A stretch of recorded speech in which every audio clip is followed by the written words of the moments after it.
नमस्कार, बहुत स्वागत है आप सभी का इंडिया डेली पर। मैं हूं आपके साथ स्वप्निल वर्मा। जम्मू कश्मीर एक ऐसा प्रदेश, एक ऐसा केंद्र शासित प्रदेश जो कि अपनी खूबसूरती के लिए जाना जाता है, लेकिन उसकी खूबसूरती पर, उसकी वादियों पर दाग लगता है आतंकवाद का, दाग लगता है सीमा पार से साजिशों का, दाग लगता है बेरोजगारी का, महंगाई का, और एक दाग ये भी लगता है कि एक तरीके से जम्मू कश्मीर में अस्थिरता है, राजनीतिक अस्थिरता है।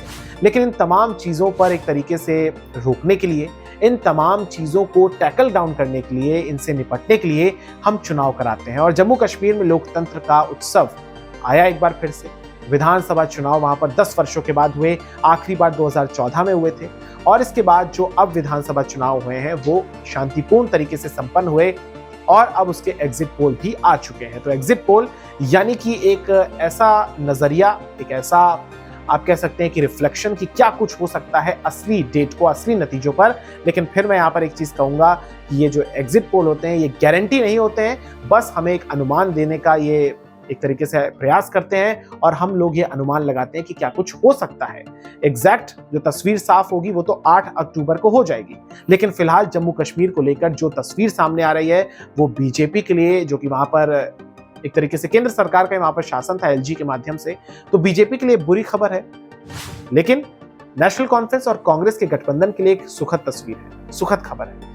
किंग मेकर के नाम पर जो महबूबा मुफ्ती बार बार कहती थी वो भी सकती थी, लेकिन वो इस बार लगता है एग्जिट पोल में तो कम से कम नहीं हो सकता है ऐसा। और इंजीनियर राशिद हो या गुलाम नबी आजाद जैसे नेता हो जो कि अपने तरीके से चुनाव लड़ रहे थे, कुछ निर्दलीय भी थे, कुछ जमात के लोग भी थे, अलग अलग अलगाववादी लोग भी थे, ये सब भी लगभग औंधे मुंह गिर रहे हैं, क्योंकि यहाँ पर नेशनल कॉन्फ्रेंस और कांग्रेस का पार्टी की सरकार यहाँ पर बनती हुई दिखाई दे रही है। अब यहाँ पर एक चीज आप समझिए, फिर मैं आपको एग्जिट पोल के बारे में बताऊंगा।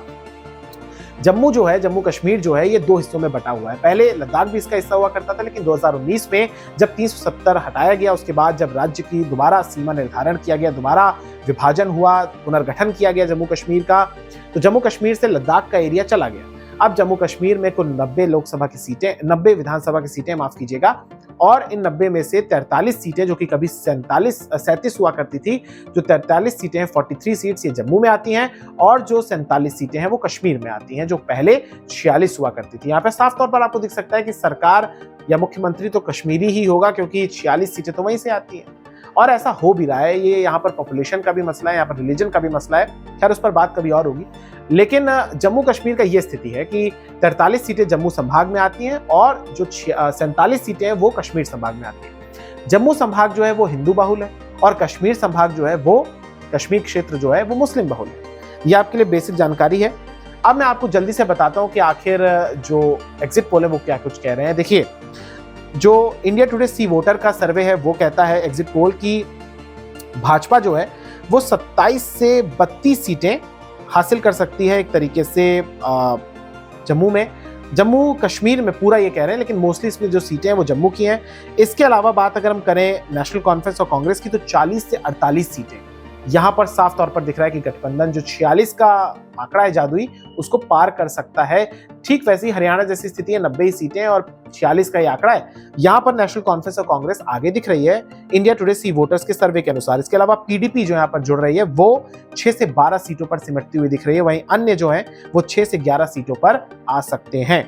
इसके अलावा एक्सेस माई इंडिया की अगर हम बात करें तो 24 से 34 सीटों पर बीजेपी आ सकती है, वहीं 35 से 45 सीटों पर नेशनल कॉन्फ्रेंस और गठबंधन जो कांग्रेस के साथ है वो आ सकती है, 4 से 6 सीटें पीडीपी को, और 8 से 23 सीटें अन्य को मिल सकती है। यानी अन्य यहाँ पर हो सकता है इस सर्वे के अनुसार, इस एग्जिट पोल के अनुसार, कि हो सकता है कि वो अहम भूमिका निभाने लग जाए। रिपब्लिक भारत, गुलिस्तान न्यूज की अगर हम बात करें तो 28 से 30 सीटें बीजेपी, 31 से 36 सीटें नेशनल कॉन्फ्रेंस और कांग्रेस, 5 से 7 पीडीपी और 8 से 16 अन्य। यानी ये जो है रिपब्लिक का जो गुलिस्तान न्यूज के साथ है, ये नेशनल कॉन्फ्रेंस और कांग्रेस को पूर्ण बहुमत नहीं दे रहा है, ये यहाँ पर अन्य की भूमिका अहम बता रहा है। हो सकता है कि यहाँ पर खिचड़ी सरकार, या कह लीजिए कि गठबंधन की सरकार एक यहाँ पर और आपको बनती हुई दिख जाए बकौल इस एग्जिट पोल के।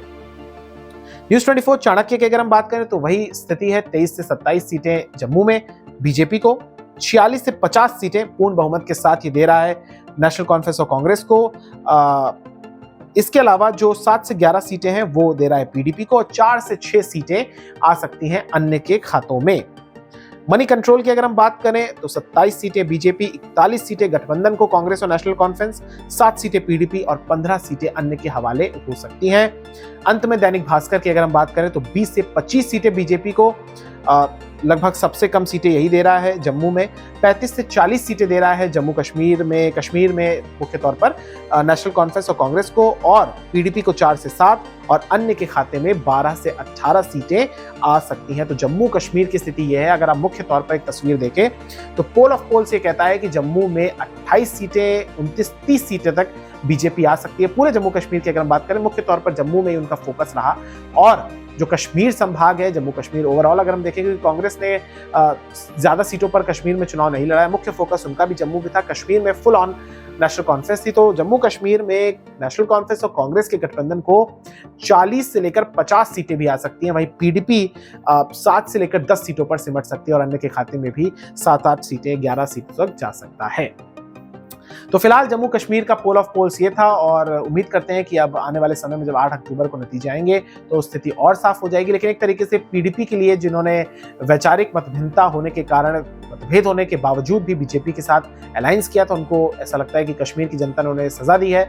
इंजीनियर राशिद हो या गुलाम नबी आज़ाद हो, इन लोगों को भी तमाम कश्मीर की जनता ने पसंद नहीं किया, क्योंकि उमर अब्दुल्ला एक तरीके से ये नैरेटिव सेट करने में सफल हो गए थे कि जो ये दल हैं ये बीजेपी की प्रॉक्सी हैं, बीजेपी की बी टीम है। साथ ही सेब का मसला हो, रोजगार का मसला हो, आर्टिकल 370 हटाने का मसला हो, ये भी उमर अब्दुल्ला के साथ था।